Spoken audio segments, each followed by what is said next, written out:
She honestly said that those butterflies ended up in the water and turned back again to make sure that he, according to her wishes, simply should not have survived. In Noroa's mind, they stopped at those terrible burns she had just seen on her. Chris asked Phantom to give her his power for just one task. She begged him to save her younger sister and reached out to him, begging again. Noroa. Noah asked again, still not fully understanding what she meant. Loris admitted that she had no right to ask that question, but still begged, at least let him save her sister. Noroa demanded explanations about what exactly had happened. Laura replied, Rika activated the cursed equipment. Noroa, overwhelmed with horror, shouted her name and immediately understood what her words meant. Laura said that the cursed artifact is called Blazing Quest. She added, it is a terrible tool that unleashes a real rain of flames on the ground until all living things nearby burn. Loris repeated again that the cursed artifact is called Blazing Quest. She admitted that she had planned to touch it herself to activate it, and said, Rika did it instead of her. Noroa inquired about the cost of using this cursed equipment. Dolers replied, the price is the death of the owner. In Lori's mind, a horror flared at what he heard. Loris honestly admitted it was her mistake, her miscalculation. She assured that she had no idea how large-scale and destructive the fire would become. Doris confessed she had no idea that Rika would intervene and activate the curse. She emphasized that she only wanted to protect the city and her sister, Noroa. He told her that now it was urgent to evacuate the residents and focus on helping them. He declared that he was going to save Rika. His voice sounded resolute, firm, and without hesitation. His thoughts were held only on the compass. The needle stubbornly pointed to Rika, so she was alive and still clinging to life. His gaze fell on Rika, and he immediately noticed how she found herself in a ring of fire, pierced by a curse. She quietly said that the promise she gave to Loris was fully fulfilled. These words were engraved in his memory, as if the echo caught up every time she swore to fight for justice and protect the city. Rika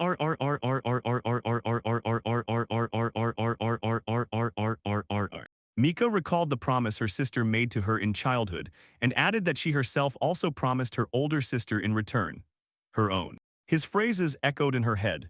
She decided, from now on she would stand on the side of truth and not abandon her sister. She remembered, as long as Lori protects the city, her duty is to personally guard and protect her sister. Rickus. Maya said that her sister might have already forgotten that old promise, but for her it still has enormous significance. She realized this. He suddenly understood. Lori had long fought for justice alone, never asking anyone for help. This is how this began. Therefore, Rika decided she would help her sister and do everything she could to save her. Her words faltered and she admitted she only wanted to protect her sister, but her strength was leaving her body more and more slowly. Rickus. With a bitter, forced smile, she said that she was afraid to die but forcibly convinced herself. It means nothing, she said. She said that she did all this for the sake of her sister and for the promise she once made. Noah's phrases kept surfacing in her memory again, and again he promised that if she ever found herself in trouble, he would come to her aid. With tears, Rika begged Noah for help, pleading with him to save her. A light flared up in her palm, a bright spark ignited and responded to what she felt. Tears. Tears ran down her face and she broke into sobs, feeling both fear and hope nearby. When his eyelids tremulously opened through her tears, she saw Noah before her and whispered his name, trying to reach him. Juju said. They said they barely made it, and relief spread through her voice. Jorah replied that they really arrived just in time. Rika was almost impossible to find in the shooting range deep space of the gloomy cemetery, even with a compass. He added that the ring showed him the way to it, and only thanks to it he was able to be there. She declared that it was time to put an end to this nightmare, and determination clearly rang in her voice. Noroa agreed, emphasizing, when events have already gone this far, there is only one way out left. After this word, Noroa. In Noroga's mind spun one thought, to destroy Fire Quest, to stop the flame engulfing the city and to snatch from the fire the one he loves. Noroga G. Noah gathered all his strength, cut off the quest in one stroke and managed by this to snatch Rika from under the curse. He said that the fire began to weaken, but he apologized. He felt his strength fading and could no longer endure. As soon as these words were spoken, he immediately collapsed unconscious. The body simply could not endure it, could no longer. Juju fixed his gaze on him and said that he had done wonderfully. The system mentioned an artifact called Blazing Cross, a cursed weapon of SSS rank. The effect of the items exploded with a powerful blaze. From the sky within a radius of 4.5 kilometers, a rain of fire poured down. However, it had a significant drawback. The problem was that as soon as the effect wore off, the owner's health dropped to 0, and that meant death. So, the curse that bound Ravnyard was broken and the horror finally receded. According to reports,